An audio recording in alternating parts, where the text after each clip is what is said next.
Can these be replaced with this? Welcome. In today's video we will do a quick review of the drive recorder in my 2020 BMW 330i G20 then. And the drive recorder is a functionality which more or less replaces your regular dash cam. So this is my dash cam from Blackvue and I will actually be installing in this car.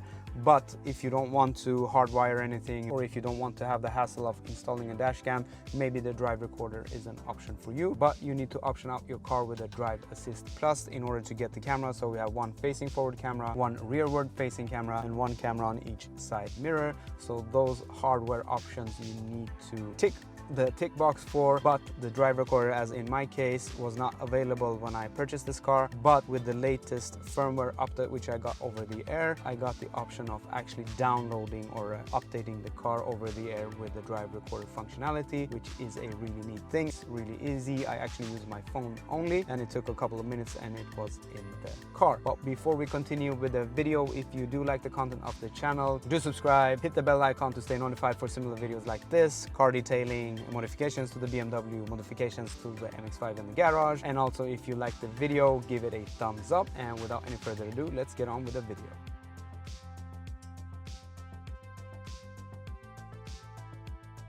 Let's get the boring stuff out of the way first. So let's start off with the negatives. The biggest negative, in my opinion, with regards to the drive recorder is that it doesn't have any parking functionality, at least as far as I have seen. The Blackvue dashcam, in my case, that I already own, does support that. So if I lock the car and leave it, I can set up a proximity around the car. So even if people are just walking around the car, it will start recording. Or if it actually detects that somebody hits your car, it will start recording. But with the drive recorder, I don't think we have that option. So that is something to keep in mind. For you that have OCD like me, that is an important function, hence why I will most likely then go with my Blackvue in this car. And also the drive recorder does not record any audio, as I have seen. There is no option for it either. I don't know if that is of importance or not. The main thing is to get the footage if an accident would occur, God forbid, then so you will have the video at least.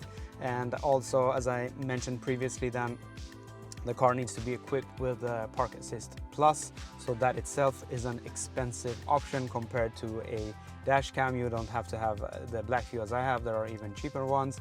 So considering the cost, if it's only the drive recorder functionality, which wouldn't make any sense, but if that's what you're after, you need to have the Park Assist Plus as well, which would add a lot of cost to being able to record while you're driving that. But if you want to have a neat and clean install, the drive recorder is the cleanest one there is then.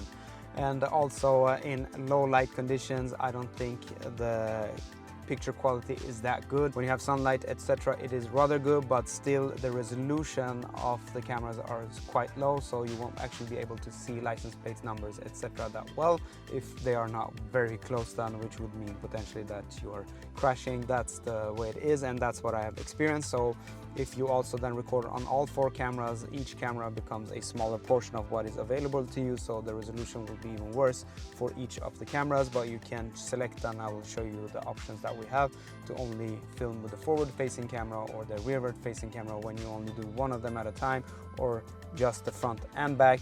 The resolution is quite acceptable, but when I show you these clips going forward, please do have a look at them on your computer screen or TV or whatnot, not on your phone, because the resolution might look rather well, but when you blow it up on your TV, etc., you will then see the actual resolution, which I don't think is much more than 720p in best case. One last negative is that the drive recorder records, or it is actually positive as well, so you don't have to have a separate SD card, so it's recording to the internal memory of the car. But I think you can only have up to 10 recordings simultaneously, and then it will start overwriting the oldest one, which is okay. You will have the option then to download it to a USB stick. I will show you how that is done as well. So that is also something to remember. If you want to use the dash cam driving around in the sunset, etc., and want to store gigabytes of storage, this is not the option for you. Then it will be better to actually then opt for a regular dash cam or an action cam, etc. So that is that, let's go over the different type of options we have with regards to the drive recorder and how it is to set up. It is rather straightforward. Let's get on with that. Before I walk you through of the different options you can do on the drive recorder, I just wanted to show you the firmware version I have for the iDrive, and it is 11/2019.70. so this is a Swedish registered card and it's in Europe, so I don't know if you have a different version or not depending on the car type and where you live. But this one I got sent to the car over the air a little bit over a month ago, and with that I got the option of the drive recorder. Once the drive recorder is installed, then you will have a let me go back to the main menu here, and then we go to our apps, and there you would see you have a new application which says drive recorder. If we press that one, we get to a main menu which says start recording. You can see previous recordings and you can see the settings. Let's start off with the settings. If we go there, the first setting is then to allow recording, which is a must, and otherwise it will not record anything. Before we get to these other settings here, let me just show you the last settings we can do, and that is the recording type. So if you just want to record only manually, you would only tick that, or if you want to record automatically as well, meaning if the car senses that an accident is bound to happen, or if an accident did happen, it will then start recording. And if you want to start recording manually, you would then hold and press the panoramic view button and it will start recording for you. With these two settings set, then let's call them action triggers. You can then set how many seconds prior and after to that action trigger the drive recorder is supposed to record. So in my case, I have set it to 20 seconds prior to the action trigger and 20 seconds after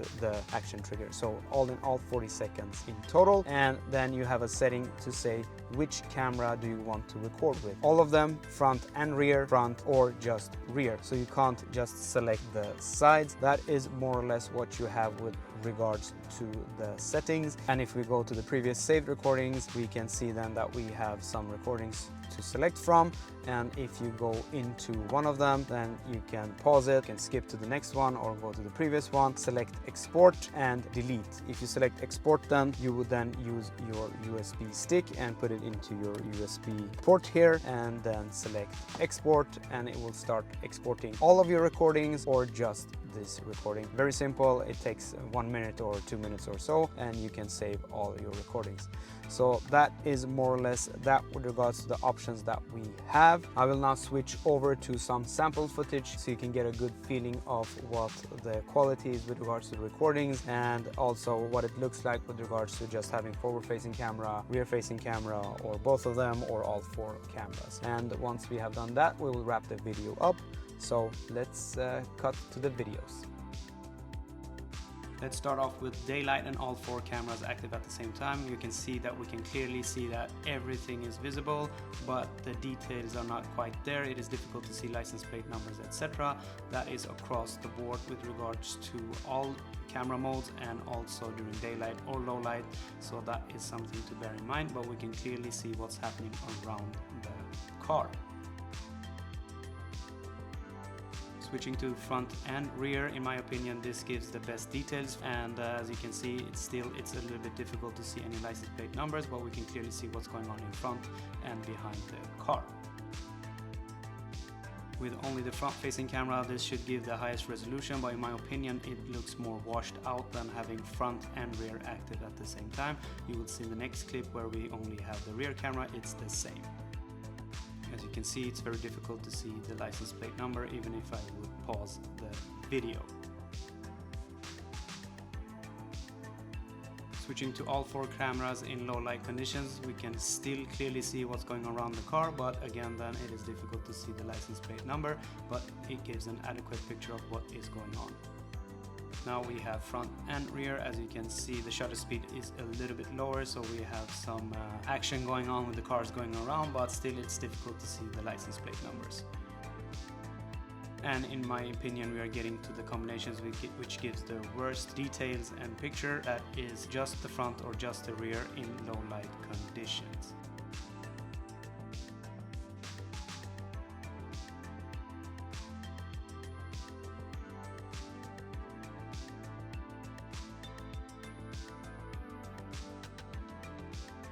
there you have it. I hope the sample footage gave you a good idea of the video quality, the camera angles, etc., how the cameras work during low light conditions, how they work during daylight, etc., etc. If you have any questions at all, just hit me up in the comment sections below and I will try to answer them the best I can. Do remember to subscribe. If you like the video, give it a thumbs up and also hit that bell icon to stay notified for any future content, and I will be seeing you on the next one.